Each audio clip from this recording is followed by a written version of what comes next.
Merak etmeyiz. Bundan gayrı beni üzemezler.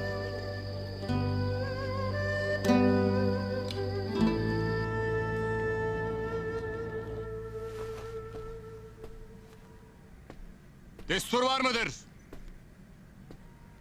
Gel.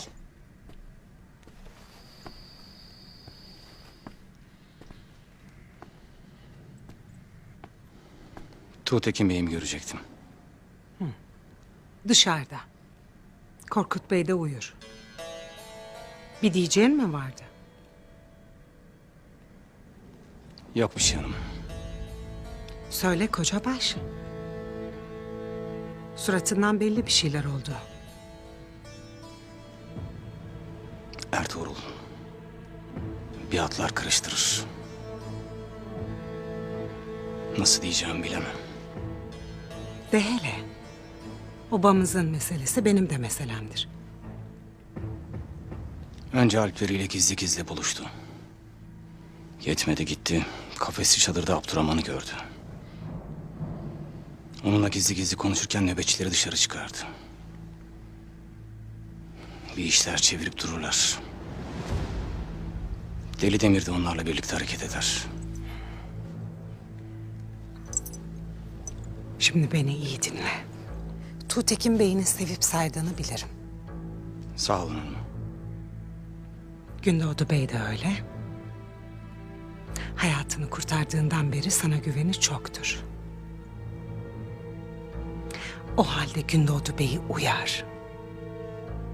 Ertuğrul'un gizli gizli ortadan kaybolduğunu, gizli gizli Abdurrahman'la buluştuğunu bildiğin her şeyi anlat.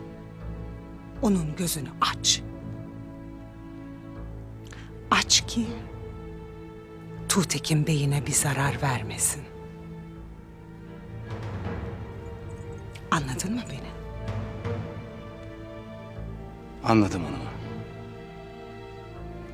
Hem de çok iyi anladım.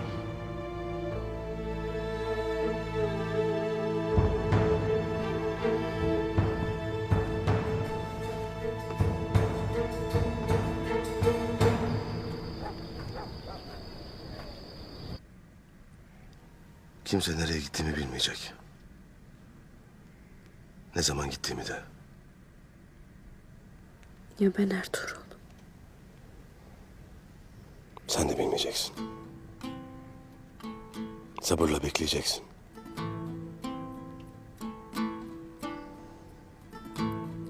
Sadece bizim bebeğimiz için değil. Tüm kayı bebeleri için savaştığını bileceğim. Bununla teselli olurum. Her gün sana dua edeceğim. Bir de yüreğime taş basıp bekleyeceğim.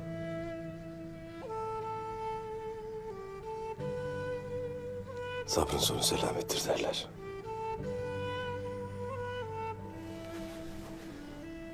Ertuğrul abinle konuşmalısın. Ne olursa olsun onu kendi safına çekmelisin. Selcan da çok dertli. Eyvallah. Ağabeyimle son bir defa konuşacağım. Sen merak etme.